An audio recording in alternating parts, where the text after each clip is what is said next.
Amados e amadas de Deus, aqui nos encontramos no nosso programa e hoje é dia 21 de setembro, quarta-feira.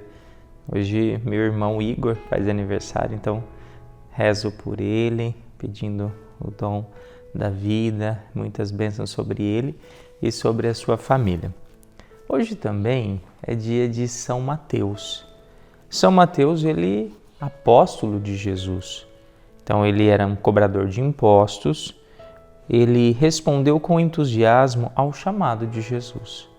A ele é atribuída a autoridade de um dos 4 evangelhos. Então nós temos um dos evangelhos que é o Evangelho de São Mateus, no qual se destacam as bem-aventuranças, o Sermão da Montanha, as parábolas sobre o reino e o juízo final. Então, além de ser apóstolo, São Mateus é um evangelista. Então, hoje nós celebramos o seu dia. Vamos ouvir o Evangelho. E o Evangelho é de São Mateus, capítulo 9, versículos de 9 a 13. Naquele tempo, Jesus viu um homem chamado Mateus sentado na coletoria de impostos e disse-lhe: "Segue-me." Ele se levantou e seguiu a Jesus. Enquanto Jesus estava à mesa em casa de Mateus, vieram muitos cobradores de impostos e pecadores e sentaram-se à mesa com Jesus e seus discípulos. Alguns fariseus viram isso e perguntaram aos discípulos: "Por que vosso mestre come com os cobradores de impostos e pecadores?" Jesus ouviu a pergunta e respondeu: "Aqueles que têm saúde não precisam de médico, mas sim os doentes. Aprendei, pois, o que significa: quero misericórdia e não sacrifício. De fato, eu não vim para chamar os justos, mas os pecadores." Palavra da salvação, glória a vós, Senhor. Amados e amadas de Deus, diante desta passagem bíblica, do momento que Jesus encontra Mateus, e você vê que bonito que ele narra a sua história de conversão, ele narra esse momento tão importante na sua vida, onde ele ouviu o chamado de Jesus. E é interessante porque ele faz questão de mostrar a vida que ele levava. Então, quando nós vemos ali Pedro, que era pescador, nós entendemos que Pedro estava ali num trabalho simples, porque o trabalho de pescador era um trabalho muito simples, mas ao mesmo tempo digno. O trabalho de cobrador de impostos era um trabalho de uma pessoa que era publicamente vista como impura, pecadora. E ali então a gente vê que Jesus chama para segui-lo um pecador. E o que Jesus está querendo dizer para nós hoje? Que não importa de onde a gente vem, não importa de qual pecado nós estamos vindo, de qual situação, de qual sujeira nós trazemos. O que importa é aquilo que nós vamos nos tornar a partir deste encontro que transforma e restaura a nossa vida. Preste bem atenção nisso. E aí então, Jesus senta lá na mesa e outros cobradores de impostos sentam ali também com Jesus. E podemos pensar, embora não seja narrado, que muitos outros cobradores de impostos talvez caíram em si, mudaram de vida, se converteram.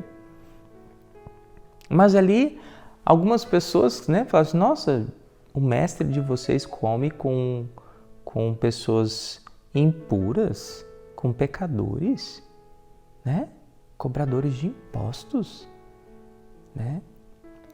E talvez ali a gente já enxergue aquele ditado, "Diga-me com quem andas, que eu direi quem és."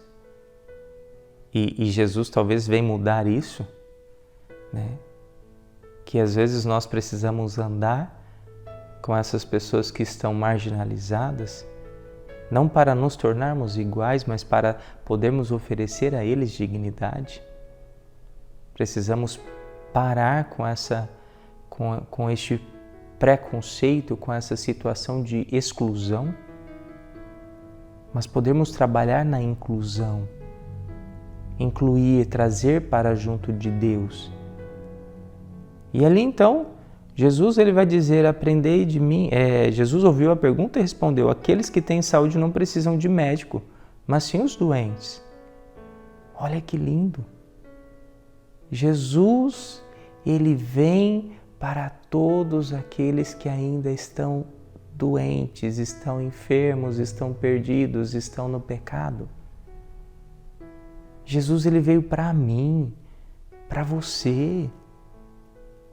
Então, se você ainda é daqueles que falam, ai, padre, eu já fiz tanta coisa errada, não tem nem como eu estar na igreja. Não, é para você. Ao contrário, você é a ovelha perdida que ele está buscando. E quando você vier aqui, vai ter uma festa muito grande. Você é essa ovelha perdida. Entende? Aqueles que têm saúde e não precisam de médico já estão ali, já fazem parte do redil. Já fazem parte deste grupo. Mas aqueles que estão enfermos, sim, precisam de doentes. Aí ele completa, aprendei de mim, quero misericórdia e não sacrifício. Mais uma vez, Jesus vem falar sobre os sacrifícios. Olha aí, tentando voltar naquilo que o padre fala de pagar a promessa.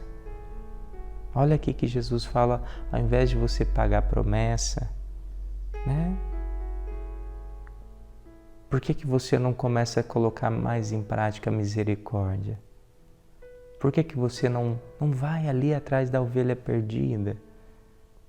Daqueles que às vezes a gente olha e acha que não tem mais jeito. Quero misericórdia e não sacrifício. Quero que vocês olhem para os que estão perdidos da casa de meu Pai com misericórdia e não com condenação. E como é fácil para nós olharmos com olhar de condenação.